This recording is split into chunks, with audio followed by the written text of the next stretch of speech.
Something I see a lot as a fertility pharmacist is a lot of misinformation online when it comes to IVF and things you should or should not do to have a successful IVF cycle.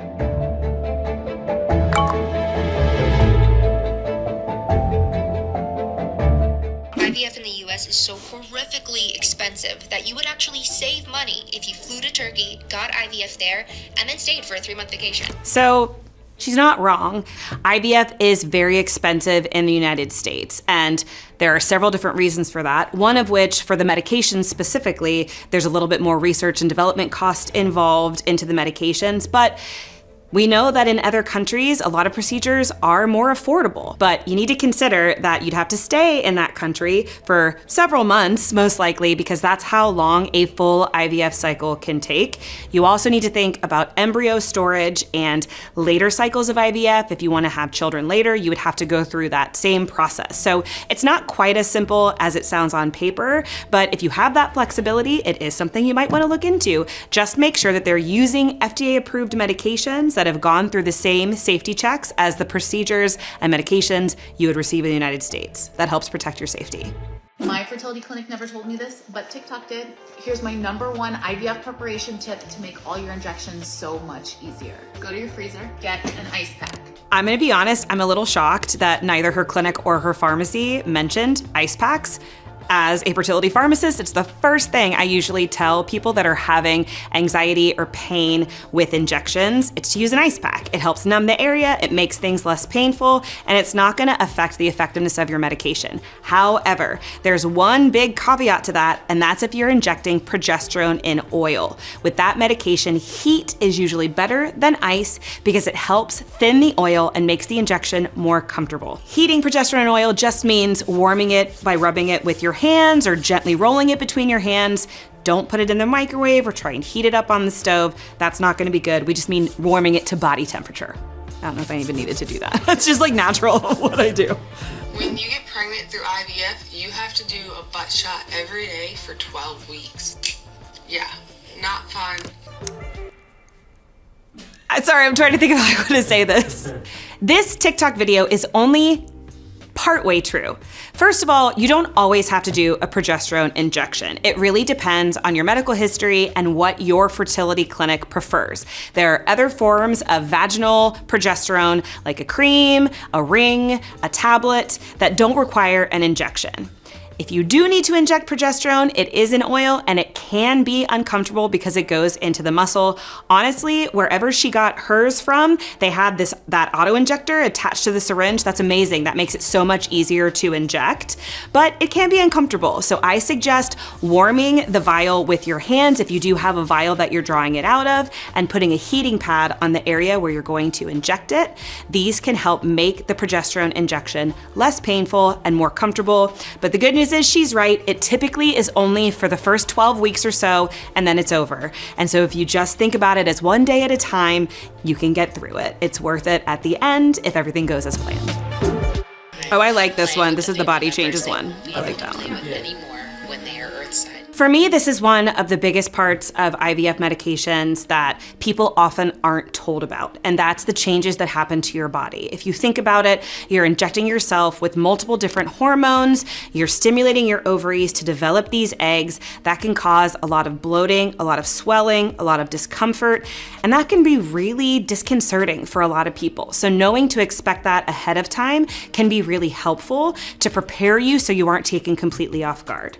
The other thing that I'll mention is that there's a side effect of stimulation medications called ovarian hyperstimulation syndrome, where you gain a large amount of weight rapidly, like within a couple of days. It causes severe bloating and some other symptoms. If you notice that, like a really sudden change, you need to call your prescriber and seek care right away, because that can be dangerous if it isn't addressed in a timely fashion. If you are doing an embryo transfer or need some tips on how to get pregnant, I have a list. The first one is to do acupuncture. It releases pressure points and it makes you relax.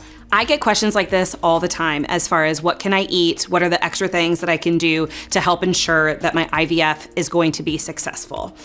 The biggest thing I can say is that there's not any one specific thing that's going to help. It's really whatever works for you to help you stay sort of calm and centered. If that's doing yoga regularly or going to acupuncture, that's fine. It's not likely to improve anything significantly. It's your day-to-day healthy lifestyle that's going to make the biggest difference. That being said, if these things bring you peace of mind and you've okayed them with your fertility team, I say it's fine to incorporate them into your routine.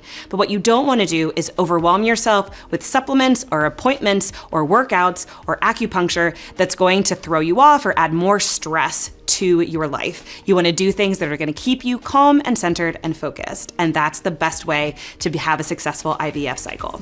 Easier said than done, I know. I don't want that to sound like... In my 9 years of infertility, I used Mucinex a lot, especially towards the end of my trying to get pregnant. I love this one. I'm a pharmacist, I'm a nerd, so I love stuff like this where people find studies from the 80s and decide that they want to apply them to the now.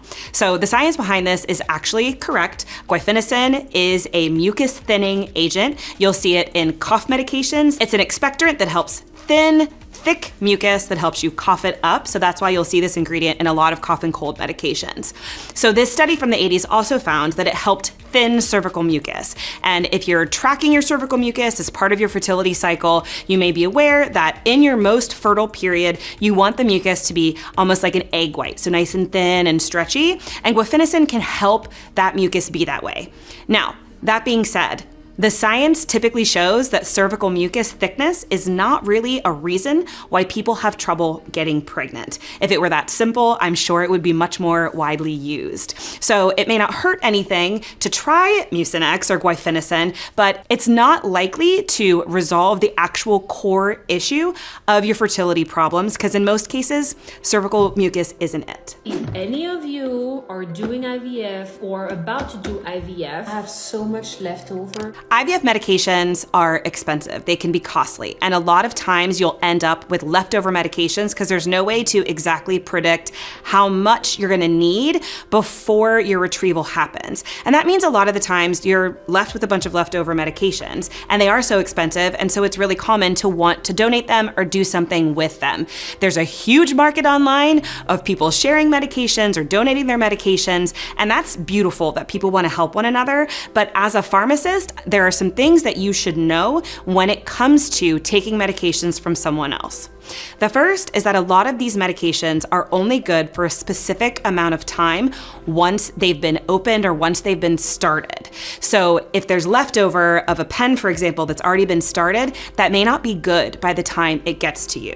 They also have very specific storage requirements. So if someone's shipping you something from Nevada, say, in the heat of summer across the country, it's likely not going to be safe to use by the time it gets to you unless they know exactly how to temperature control ship it. And having worked in a fertility specialty pharmacy, I can tell you the steps to ship these medications in a temperature controlled environment are many. It is a complicated process, and it requires certification from a specialty organization that even allows the pharmacies to do it. So it's certainly not something I would want someone I met online to trust them with when my IVF cycle depends on it. Now, that being said, if you have a close friend that lives where you live, or someone that you know exactly how they've been storing these medications, you know when they opened them, how long they've used them, and you can trust that information, then it might be safe to consider sharing or swapping or trading. Just make sure you talk to your fertility team first.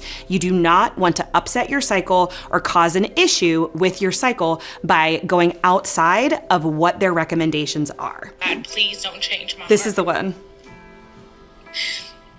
I do not want my heart to change. I don't want my optimism to change. I don't want to see the glass half empty. And I'm I trying. can't watch this whole thing, I'm sorry. I need a minute. I think these are the videos that, these are the videos that get to me the most, because as clinicians, especially that work in this space, we have to create an emotional barrier when we're helping people. And so we sometimes forget to talk about the emotional component that happens. It's overwhelming. especially whether it's successful or not, it's incredibly overwhelming. You're injecting yourself with hormones, which causes its own emotional ups and downs. It's changing your body. You're injecting yourself day in and day out. And so I will say, ask for help. Have a support system in place. Don't be afraid to talk about what you're going through. I see so many people going through IVF that hide it, that don't want to go to dinner with their friends because they have to give themselves an injection and they don't want anybody to know. I say gather your circle around you. Have your friends help you. I had a friend going through IVF and her husband was terrified of needles, as was she. I went to her house. I gave her her injections. I got them comfortable and she wasn't afraid to reach out to me. Now, I know not everyone has a fertility pharmacist that can help them, but use your circle, use your support group, talk about it openly, talk to a therapist, talk to your fertility team, talk about it, especially if you're feeling overwhelmed. You don't have to carry that inside. Sorry, these gets me.